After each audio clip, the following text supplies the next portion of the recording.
A change of scenery can do a professional wrestler the world of good, reinvigorating them and perhaps even taking their career to previously unseen heights. The key word there being can, because some wrestlers sign for a different promotion hoping for the best, only for things to turn out very differently to how they probably imagined they would. Others might bite their tongue and take it on the chin, but not these lots. I'm Adam Pacitti from Cultaholic Wrestling, and these are 10 wrestlers who regret going to other promotions. Join us.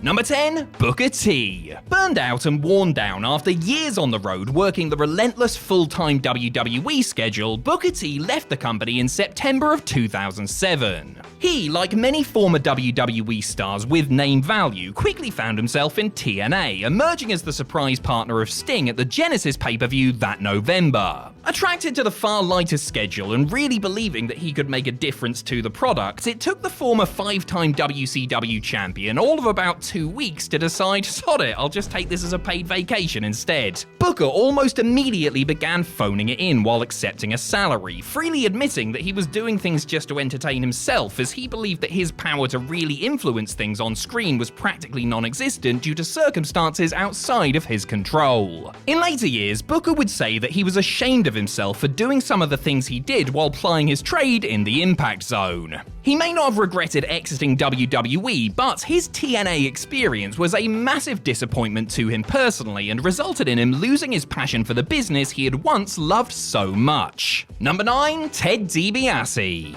The Monday Night Wars were a great time to be a professional wrestler, as WWE, WCW, and even ECW were chomping at the bit to sign top-tier talent, especially if it meant taking someone away from the competition. And that's why Eric Bischoff reached out to Ted DiBiase, who had retired from in-ring competition a few years prior, to act as the financial backer and mouthpiece of the New World Order. According to the $1 Million Man, his role was quickly diminished as the NWO got hotter, with Bischoff himself slipping into his place. Ted was frustrated with essentially being reduced to bloke who carries around other people's belts and made his feelings known to Eazy-E. He also wasn't best pleased with the generally chaotic backstage scene in WCW at the time. Once his no-cut contract expired, Ted left WCW and made no secret of how frustrating he found his 3-year tenure in the Turner-owned organization. Adding to his sense of regret was the fact that he had sent Vince McMahon a letter informing him of his departure rather than speak with him face-to-face. Number 8, Gail Kim.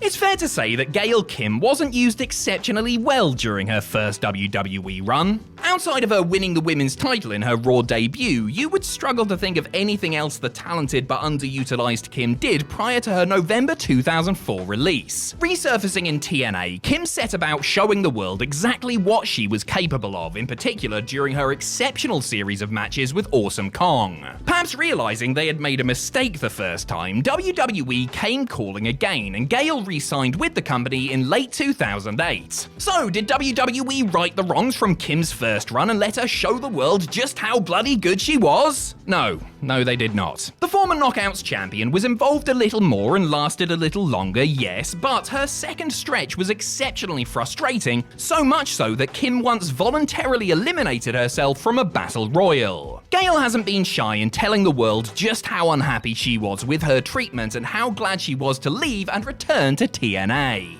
Number 7, the Honky Tonk Man. After leaving WWE in 1991, the Honky Tonk Man wrestled on the independent scene for a few years until some old friends got his foot in the door at WCW. Hulk Hogan and Jimmy Hart vouched for the then longest reigning Intercontinental Champion ever, with Eric Bischoff reluctantly signing him to a deal. When the Honky Tonk Man showed up in WCW, Bischoff was quick to tell him that he wasn't a fan and that the only reason he brought him in was to shut Jimmy Hart up.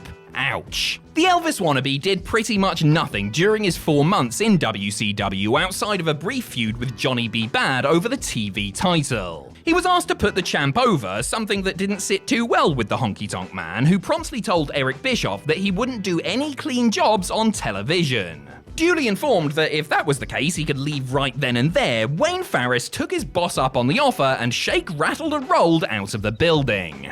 Already unhappy with his nightly pay and not being offered a proper contract, Honky told Bischoff that he couldn't hold Vince McMahon's jockstrap as he walked out the door and back to the indies. Number 6, Eric Bischoff. When Eric Bischoff left WWE in 2005, save for a surprise appearance or two here and there, most fans assumed that he was done in professional wrestling. There was really nothing more for him to accomplish, and besides, he had outside interests and business to occupy his time. But when Hulk Hogan went to TNA to save the company by leading the charge against Vince McMahon, that's heavy sarcasm there by the way, he wanted someone he trusted by his side. And so Bischoff was roped back in, even though he didn't like the TNA product and wasn't particularly interested in working in sports entertainment anymore either. But like a good and handsomely paid soldier, Eric did what he had to do and worked both as an on-screen character as well as a creative force behind the scenes. Reflecting on his time in Dixieland, Bischoff has called the decision to go there as very regrettable and admits that he wishes he had never done it. The only silver lining was getting his son Garrett a job and being afforded the opportunity to share on-camera moments with him, something that he will always cherish. Number 5, William Regal. Now, before we start, I should mention that William Regal himself has not expressly come out and said that he regretted his short stint in All Elite Wrestling.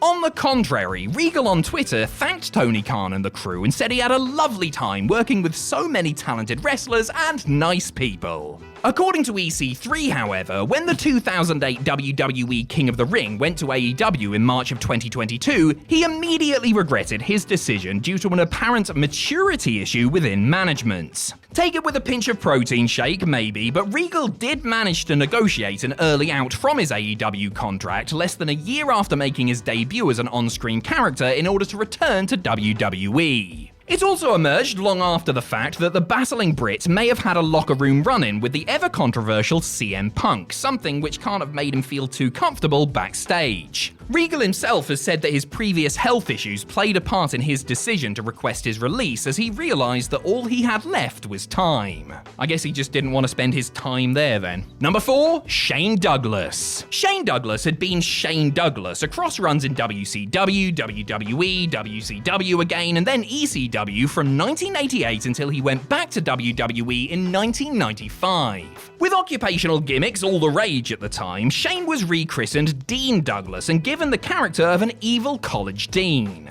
His schoolteacher past coming back to haunt him, Douglas knew that the gimmick was a no-hoper, but that was the least of his worries during what turned out to be a hugely disappointing 6-month stay. The franchise has made public a litany of complaints about how he was treated in interviews since, noting that the pay wasn't nearly as good as he initially hoped it would be, how the members of the clique supposedly tried to sabotage him in the ring and backstage, and how Vince McMahon allegedly tried to force him to work through a serious back injury. Douglas enjoyed being around the non-clique members of the locker room, such as Bret Hart, Dustin Rhodes and Kurt Hennig, but that's about where the positivity about his second WWE run ends. Luckily for him, he was able to rebuild his career and reputation by going back to ECW. Number 3, Jake Roberts. According to Jake Roberts, his decision to leave WWE after putting The Undertaker over at WrestleMania 8 was because Vince McMahon had reneged on a promise to give him the booking job that previously belonged to Pat Patterson, who disappeared for a while following the Ring Boy scandal. Roberts had managed to strike himself a lucrative deal with rival WCW before taking his snake and going home, which he could officially sign once his 90-day non-compete expired. Unfortunately for Jake, WCW axed Kip Frey and installed Bill Watts as his EVP successor on day 87. The cowboy, who had been brought in to cut costs, subsequently tore up Jake's contract and offered him a much lower amount, knowing full well that Roberts couldn't go back to WWE anytime soon. Outside of losing to Sting in a rotten coal miner's glove match at Halloween Havoc 1992, Jake didn't do much of note during his few months in WCW. Roberts soon checked himself into rehab, was fired by Watts, and then later successfully sued WCW for the money he was owed. A small victory from an otherwise lamentable episode. Number 2, Ric Flair. Ric Flair was given one of the best send-offs in the history of wrestling when he fell to Shawn Michaels in an emotionally charged encounter at WrestleMania 24 before being honored by the entire WWE roster on Raw the next night. It was an in-ring goodbye befitting one of the genuine greats, and the hope was that the Nature Boy would honor his commitment. Sadly, Slick Rick found his way to TNA in early 2010, a consequence of needing money to maintain his fast-living lifestyle and,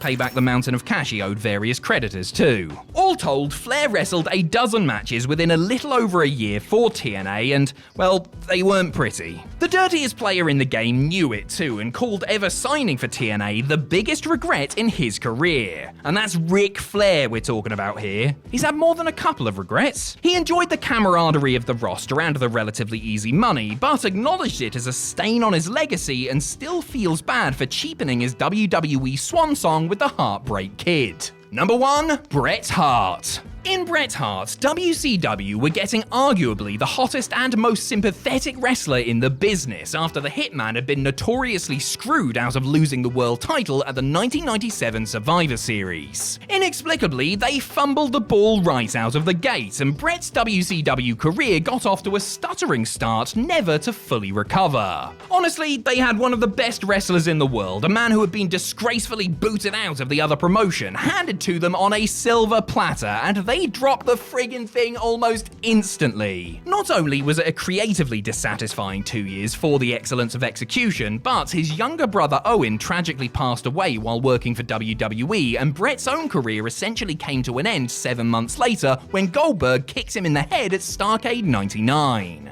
Bret has been more than open, not just in deriding Eric Bischoff and WCW's ability to produce compelling television, but also in his regret at ever leaving WWE in the first place, with the knowledge of what was to come after.